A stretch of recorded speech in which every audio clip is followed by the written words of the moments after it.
प्यारे विद्यार्थियों, मेरा आज का व्याख्यान केंद्रित होगा बायोस्फीयर अर्थात जैवमंडल पर। बायोस्फीयर,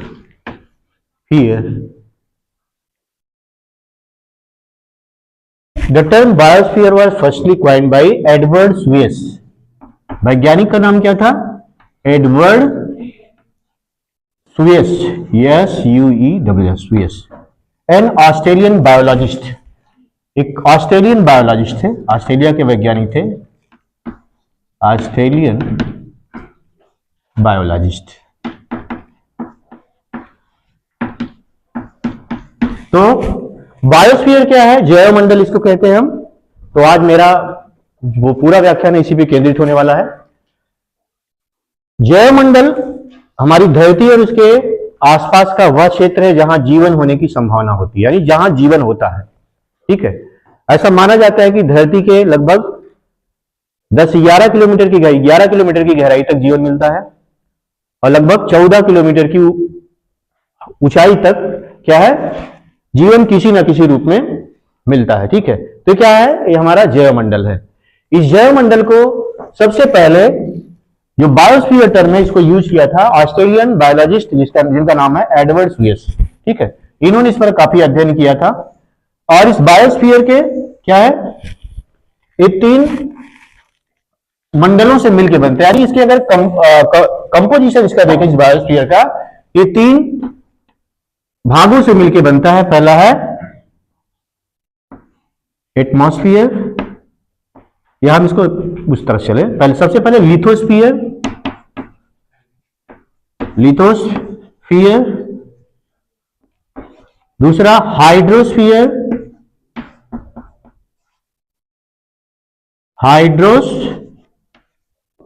लिथोस्फीयर को क्या कहते हैं? भूमंडल कहते हैं।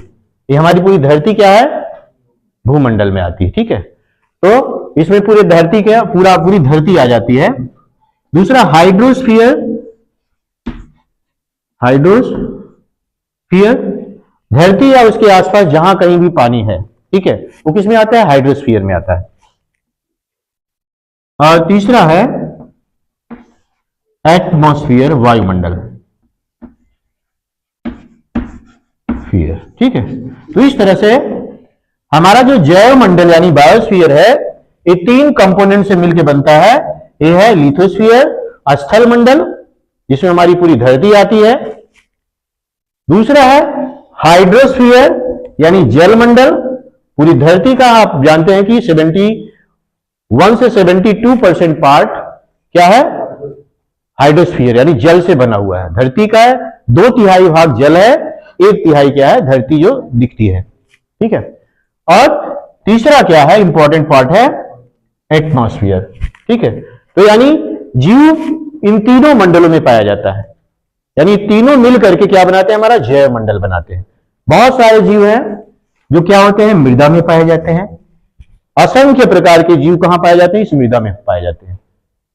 इवन हम आप भी कहां हैं? इसी मृदा में ही है ना। हाइड्रोस्फीयर वह जीव आते हैं जो जल के अंदर पाए जाते हैं, यानी या जल के अंदर नहीं तो इन्हीं प्रत्येक जीवधारी, चाहे जल में पाया जाए ना पाया जाए, ठीक है, हवा में पाया जाए या ना पाया जाए, या मृदा में पाया जाए ना पाया जाए, कहीं भी रहे, लेकिन अपनी आवश्यकताओं की पूर्ति इन तीनों मंडलों से ही करता है। यानी उसके बॉडी के जो बिल्डिंग ब्लॉक होते हैं, उसका प्रोटोप्लाज्म है, इन 3 मंडलों से होता है। जैसे मिनरल कहां से मिलते हैं? उसको लिथोस्फीयर से मिलते हैं। प्रत्येक जीवधारी अपने आवश्यकता के लिए जिन पोषक तत्वों में मिनरल जिनकी बात की जाती है, खनिज लवण, कहां से प्राप्त करता है? मृदा से प्राप्त करता है। हम आप सभी पेड़ पौधे जो भी प्राप्त करते हैं वो कहां से प्राप्त करते हैं? लिथोस्फीयर यानी भूमंडल से हमारे खनिज पदार्थों की पूर्ति होती है, जिसमें साल्ट हैं, मिनरल्स हैं, ये सब कहां से? यहां लिथोस्फीयर से प्राप्त होते हैं। हाइड्रोस्फीयर से हम जल प्राप्त करते हैं। हमारे शरीर का लगभग 65 से 70% भाग जल का बना होता है। जल का अगर अभाव हो जाए हमारे शरीर में, हम डिहाइड्रेशन फेस करते हैं। बिना जल के हम जीवन की कल्पना नहीं कर सकते। ठीक है, और तीसरा है एटमॉस्फियर, जहां से हम गैसों को ग्रहण करते हैं। ऑक्सीजन कहां से आती है? एटमॉस्फियर से। पौधे कार्बन डाइऑक्साइड कहां से प्राप्त करते हैं? एटमॉस्फेयर से। नाइट्रोजन को नाइट्रेट के रूप में ना कहां से रूपांतरित करते हैं? एटमॉस्फेयर से। तो यानी एटमॉस्फेयर से हमारे प्रोटोप्लाज्म के गैसीय तत्व प्राप्त होते हैं। हम जो एमिनो एसिड या प्रोटीन लेते हैं वो क्या होता है? वो नाइट्रोजन का कंपाउंड है। नाइट्रोजन को कौन कन्वर्ट करता है नाइट्रेट में? सूक्ष्म जीव कन्वर्ट करते हैं, ठीक है, जिसे पौधे अपनी जड़ों से अवशोषित कर लेते हैं। और कुछ सूक्ष्म जीव आप जानते हैं कि पौधों की जड़ों में पाए जाते हैं, डाइकॉट प्लांट में विशेष करके, ठीक है। इन नाइट्रोजन को, फ्री नाइट्रोजन को नाइट्रेट में बदल देते हैं। ऐसे कुछ फास्फेट मोबिलाइजिंग बैक्टीरिया होते हैं जो फास्फेट ना, फास्फोरस जो मिट्टी में है उसको फास्फेट में कन्वर्ट करके जो है उसके पौधे अपनी जड़ों से अवशोषित कर लेते हैं, अपने अंदर संचित करते हैं। उन पौधों को खा करके शाकाहारी उन तत्वों को प्राप्त करते हैं और शाकाहारी को खा के मांसाहारी प्राप्त। यही फूड चेन चलती है पूरी धरती पे ना।